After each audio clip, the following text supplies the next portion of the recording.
খুললে কম তো আগাইতে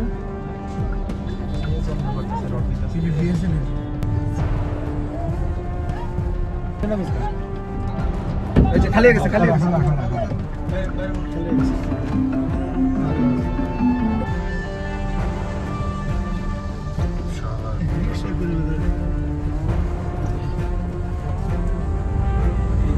রকটি বেরিয়েছে করতে শ্যামপুরে যে লুটপাট চলতেছে ভাই শ্যামপুরে পুরা লুটপাট চলতেছে পুরা লুটপাট ওই কদমতলী অফিসে ভিতরে দেখ কত মানুষ ওই যে অফিসে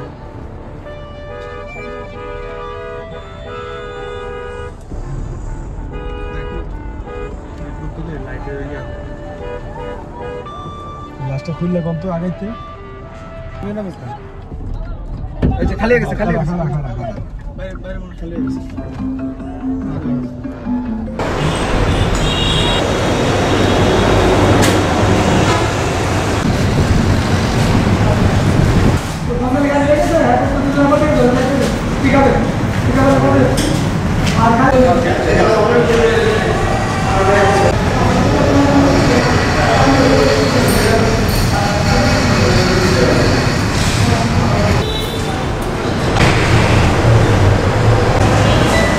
আমাদের রড স্টক ছিল প্রায় ১,৫০০ টন। এখান থেকে বর্তমান বাজার মূল্য এ রডের প্রায় ১৩.৫ কোটি টাকা, ১৩,৫০,০০,০০০ টাকা। দুঃখের সাথে আরও বলতে হচ্ছে এখানে যে শ্রমিকদের ভাতা এবং গ্যাস বিল, বিদ্যুৎ বিল এবং আমাদের যে ভ্যাট ট্যাক্স দেওয়া হয়, ভ্যাট ট্যাক্স দেওয়ার জন্য এবং মাস শেষ ৫ তারিখ আমরা এখানে ১,৫০,০০,০০০ টাকা নগদ ক্যাশ আমাদের এই লকারে ছিল। সে লকার থেকে তারা টাকা লুণ্ঠন করে নিয়ে যায়।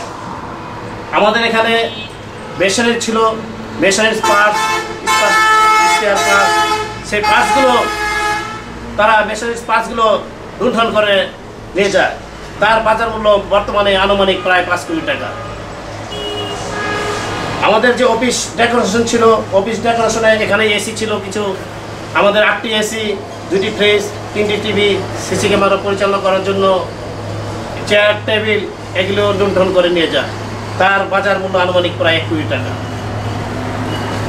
আমাদের যে বস আছে, আমাদের বস মালিক, ওনার বাড়ি শ্যামপুর হরিতলা, সেখানেও লুটপাট করে, সেখানেও প্রায় স্বর্ণলঙ্কার অনেক লুটপাট করে, সেখানে প্রায় ২ কোটি টাকার মালামাল লুণ্ঠন করে লুটপাট করে নিয়ে চলে যায়। তারপরে আছে আমাদের একটা টাওয়ার আছে, টাওয়ার নামে পরিচিত আমাদের ১ নাম্বার রোডে, সেখানে শপিং মল ছিল, সেখানেও আগুন দিয়ে দুষ্কৃতিকাররা বিদ্যুতের ট্রান্সফরমার জ্বালিয়ে দেয়, বেসরকারি জ্বালিয়ে দেয়, সব কিছু জ্বালিয়ে পুড়ে দিয়ে প্রায় ৩ কোটি টাকা ক্ষতি সাধন করে।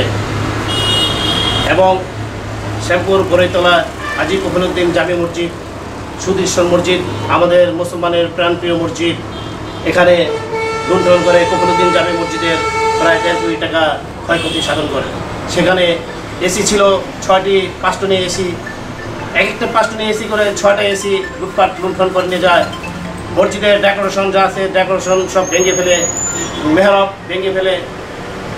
দুঃখের বিষয়, এই ব্যবসায়ীদের উপর যেভাবে দুষ্কৃতিকারীরা হামলা চালাচ্ছে, লুণ্ঠন করছে এবং জ্বালাপোড়া করছে, এটা আমরা এই বর্তমান অন্তর্বর্তীকালীন সরকারের কাছে বিচার চাই। বর্তমানে যে ক্ষয়ক্ষতির পরিমাণ সর্বমোট দাঁড়িয়েছে, আমাদের গন্ধে সিএনজি পাম্প আছে, পাম্প বাদে সর্বমোট প্রায় ২৬ কোটি টাকা। ২৬ কোটি টাকা আমাদের ক্ষয়ক্ষতি হয়েছে, সেটা আমরা আনুষঙ্গিকভাবে বের করতে পেরেছি।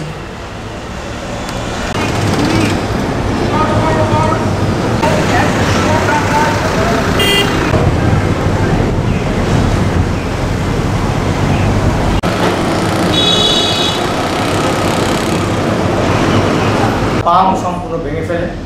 আমার গ্যাস বিলের টাকা ছিল এখানে প্রায় ১ কোটি টাকার উপরে। প্রতিষ্ঠানের যত লাইসেন্সের যে ডকুমেন্টগুলি আছে, যে প্রতিষ্ঠানের একটা সিএনজি ফিলিং স্টেশনে অনেকগুলো লাইসেন্স লাগে, এই লাইসেন্সের সমস্ত ডকুমেন্ট এগুলি সব ছিঁড়ে ফেলে এবং পাম্প পুরো ভেঙে আমার দুটা মেশিনে ক্ষতিগ্রস্ত করে, যেটা দুটা মেশিনের দাম তখন